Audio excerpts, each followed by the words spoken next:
গতকাল যে নোটিফিকেশন তা নিয়ে ইতিমধ্যেই বিতর্ক, যে বিষয়টি ইতিমধ্যে আদালত পর্যন্ত গড়িয়ে গিয়েছে এবং এই ক্ষেত্রে বলা হচ্ছে যে আগামী 1 অক্টোবর চিকিৎসক সংগঠন সহ 51টি সংগঠনের তরফ থেকে একটি মিছিলের কথা বলা হয়েছিল, যে মিছিলের পারমিশন দেওয়া হয়নি। বলা হচ্ছে এখানে কোথাও অপ্রীতিকর ঘটনা ঘটতে পারে এবং সে কারণে এই পারমিশন দেওয়া হয়নি, যে বিষয়ে নিয়ে ইতিমধ্যেই সরব হয়েছেন কিন্তু চিকিৎসকদের একাংশ।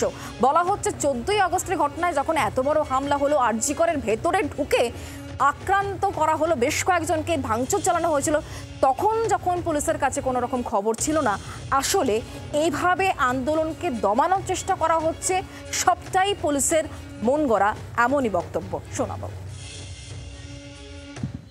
আমরা 25শে সেপ্টেম্বর দেখলাম কলকাতা পুলিশ একটি নির্দেশিকা জারি করেছে, যেখানে বউবাজার থানা এবং হেয়ার স্ট্রিট থানা এবং তার মধ্যে ধর্মতলার একটি বিস্তীর্ণ এলাকাকে 144 বা 163 ধারার মধ্যে ঘোষণা করা হয়েছে। আমরা 1 অক্টোবর কলেজ স্কোয়ার থেকে রবীন্দ্র সদন অবধি জয়েন্ট প্ল্যাটফর্ম ডাকসার সহ প্রায় 55টি সংগঠন আমরা একটি মিছিল করতে চাই। সেই মিছিলটিকে আমাদের ধারণা আটকাবার জন্য এই ধরনের নির্দেশিকা জারি করা হয়েছিল। আমরা এটা মনে করি এবং সেই নির্দেশিকার মধ্যে লেখা হচ্ছে যে সেখানে কিছু ভায়োলেন্স হবে এরকম কোনো খবর পাওয়া গেছে।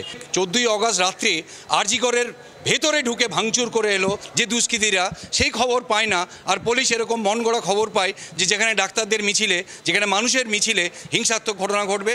তাই আমরা এই বিষয়টিকে আমরা হাইকোর্টে চ্যালেঞ্জ করেছিলাম এবং হাইকোর্টে আজকে আমাদের মাননীয় বিচারক সেটিকে বিবেচনা করেছেন।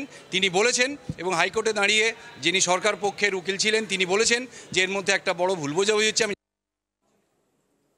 Joint CP headquarter Miraj Khalid তিনি কি বলছেন যখন পুলিশের বিরুদ্ধে একগুচ্ছ ক্ষোভ পুঞ্জীভূত হচ্ছে, তখন তার বক্তব্য কি শোনাবো। That is old one. আপনার দেখুন, আপনি এবার অনেক দিন ধরে চলছে ওটা। যারা ঘুরছে তাদের মুভমেন্টের জন্য নয় না, ওখানে যে আছে ভিক্টোরিয়া হাউস সামনে কোনো না হয়। বাংলার আওয়াজ, বাঙালির আবেগ, জি 24 ঘন্টা।